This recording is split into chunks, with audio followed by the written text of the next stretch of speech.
धारा नगरी के राजा गंधर्व सेन बहुत ही प्रतापी राजा थे। उनकी दो रानियां थीं। दोनों रानियों को एक एक पुत्र था। दोनों पुत्र बहुत ही वीर तथा साहसी थे। वाह गुरुदेव वाह! आपकी जितनी प्रशंसा की जाए वह कम ही है। आपने मेरे दोनों पुत्रों को एक समान वीर योद्धा बनाया है। मैं आपका यह ऋण कभी नहीं चुका सकता। महाराज, इसमें ऋण की क्या बात है? या तो मेरा फर्ज था कि आपके दोनों पुत्रों को एक समान वीर योद्धा बनने की वह सारी शिक्षा दूं।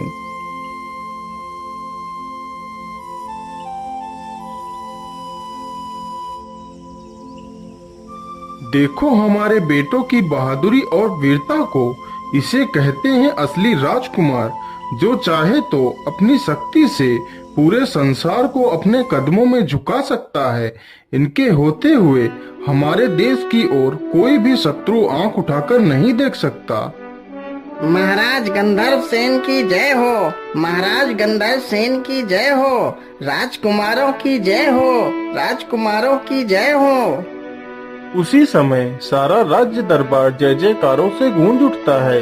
इसी प्रकार कुछ दिन बीत जाते हैं, परंतु खुशी का वातावरण कुछ दिनों बाद समाप्त हो जाता है। राजा गंधर्व सेन की मृत्यु हो जाती है।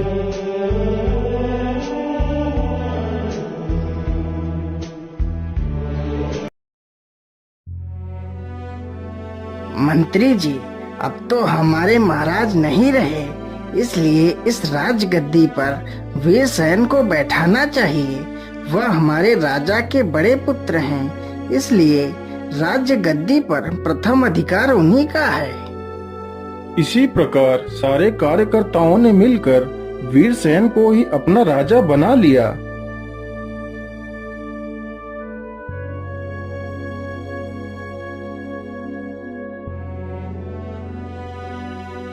मंत्री जी, हमारे राजकोष से रोज 1000 स्वर्ण मुद्राएं गरीबों में दान की जाएं, तथा उनकी याचनाओं को जल्द से जल्द मेरे पास तक पहुंचाया जाए। राजा इसी प्रकार अच्छे कार्यों में लग जाता है। एक दिन की बात है, वीरसेन जंगल में शिकार के लिए घूम रहा था। मुझे लगता है आज कोई भी शिकार मेरे हाथ आने वाला नहीं है। मैं ऐसा करता हूँ, नदी पर चलकर थोड़ा सा पानी पी लेता हूँ।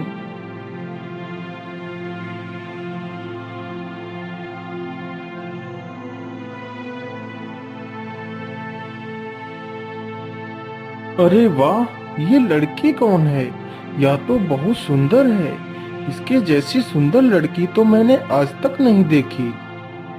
अरे सुनिए, आपका क्या नाम है? मैं इस राज्य का राजा हूँ।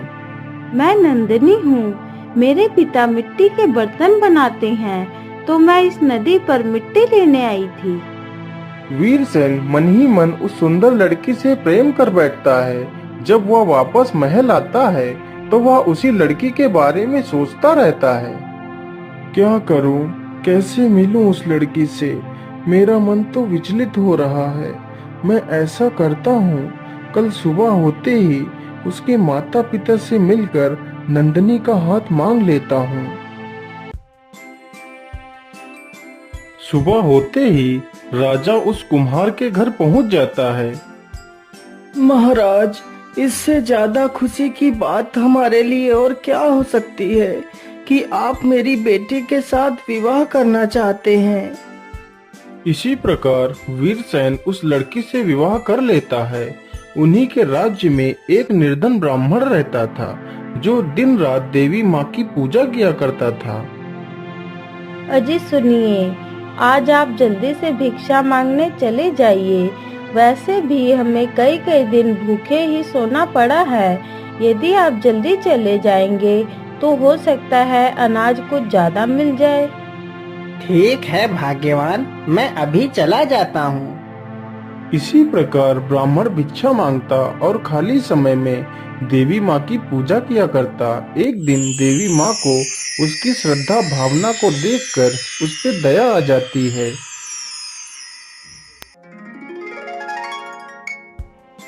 आंखें खोलो पुत्र, देखो मैं तुम्हारे सामने खड़ी हूँ। अरे ये शोर कैसा? अरे माता, माता आपने मुझे दर्शन दे दिए माता। माता आपके दर्शन पाकर मैं तो धन्य हो गया माता। हाँ पुत्र, तुम्हारे श्रद्धा भाव को देखकर मैं भी तुमसे मिले बिना नहीं रह पाई। मांगो पुत्र, तुम्हें क्या चाहिए? माता मुझे कुछ भी नहीं चाहिए, मुझे आपके दर्शन हो गए माता। मेरी सारी बाधाएं दूर हो गईं, अब मुझे कुछ भी नहीं चाहिए। नहीं पुत्र, मैं ऐसे तुम्हें कुछ दिए बिना वापस नहीं जा सकती। फिर देवी माँ उस ब्राह्मण को एक अमर फल देती है। यह लो पुत्र, यह एक अमर फल है। इस फल को तुम जिसे भी खिला दोगे वह अमर हो जाएगा। ब्राह्मण उस फल को पाकर बहुत प्रसन्न हो जाता है। अरे भाग्यवान, देखो देखो, देवी माँ ने मेरी तपस्या से प्रसन्न होकर मुझे यह अमर फल दिया है। ये लो भाग्यवान, तुम इस फल को खा लो, तुम अमर हो जाओगी। स्वामी, ये फल तो हमारे किसी भी काम का नहीं है। अरे भाग्यवान, तुम कैसी बातें कर रही हो?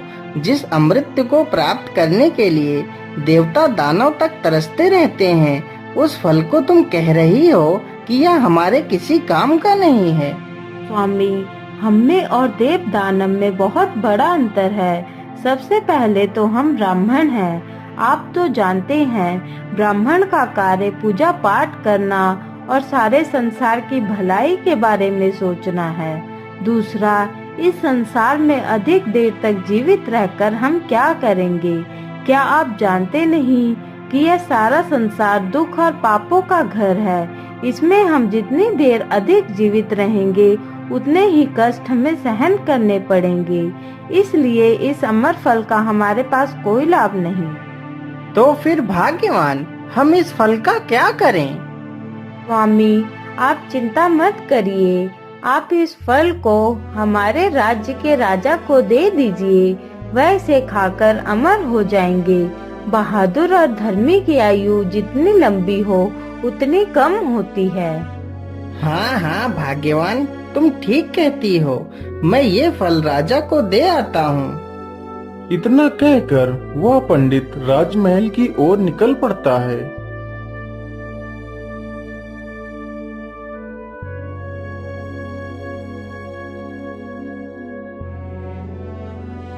बोलिए ब्राह्मण देव, आपका यहाँ आना कैसे हुआ?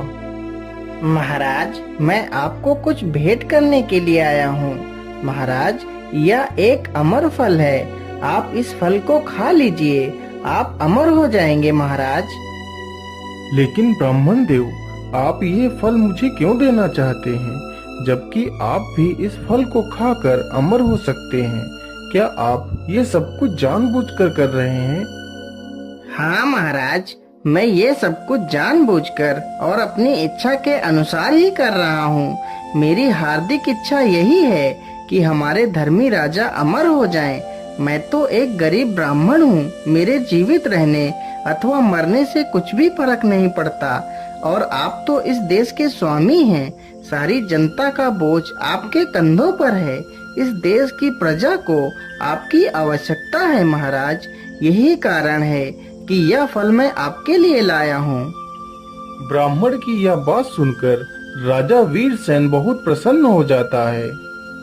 मंत्री जी, ब्राह्मण देव को 1000 सोने की मुद्राएं दी जाएं, जिससे ब्राह्मण देव को अपने पूरे जीवन किसी के सामने हाथ फैलाने की आवश्यकता ना पड़े।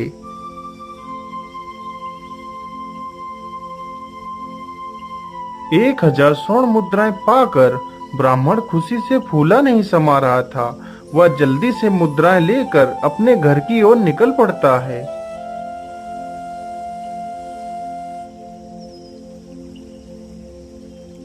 क्या करूं? ये फल मैं स्वयं खाऊं या फिर अपनी प्रिय रानी को खिलाऊं? यदि मैं यह स्वयं खा लूंगा तो मैं अमर हो जाऊंगा, लेकिन मेरी प्रिय रानी तो ऐसे ही रह जाएगी। मैं ऐसा करता हूँ, ये अमर फल अपनी पत्नी को खिला देता हूँ। यदि वह जीवित रहेगी तो मेरा प्रेम सदैव अमर रहेगा। इतना सोचकर वह राजा फल लेकर अपनी रानी के पास पहुंचता है। महारानी जी, ये फल खा लीजिए। यह कोई ऐसा वैसा फल नहीं है, यह एक अमर फल है। इसके सेवन से तुम अमर हो जाओगी।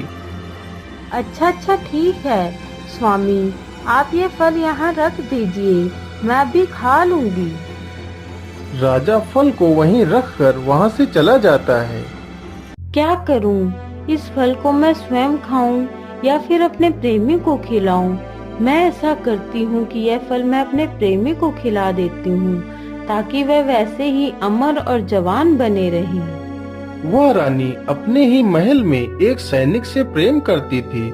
सुबह होते ही वह महारानी सैनिक को बुलाती है।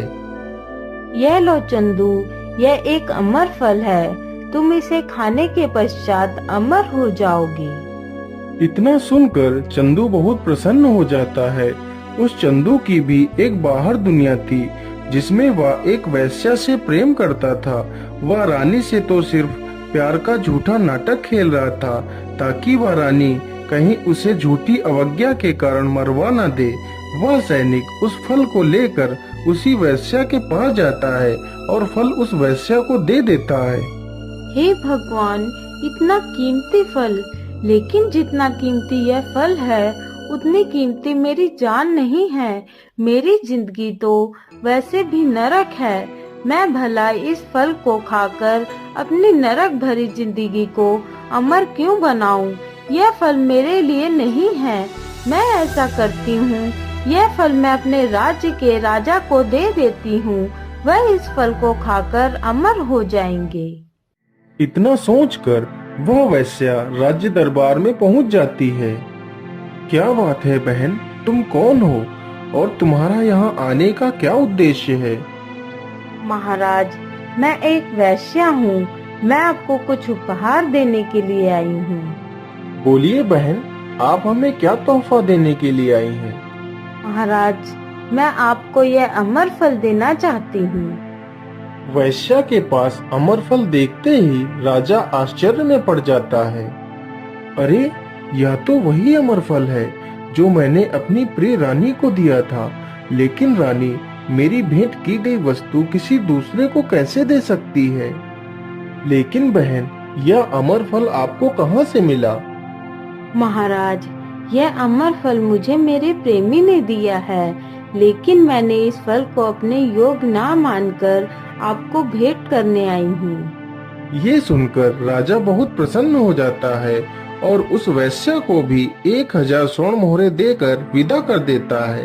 राजा तुरंत ही उस फल को लेकर अपनी रानी के कक्ष में जाता है। क्या बात है महाराज, आज आप इतनी जल्दी राज दरबार समाप्त करके मेरे पास क्यों आ गए? महारानी जी, मैंने तुम्हें जो अमर फल दिया था, तुमने उस फल का क्या किया? अरे महाराज, करना क्या था, उसे तो मैंने कब का खा लिया था।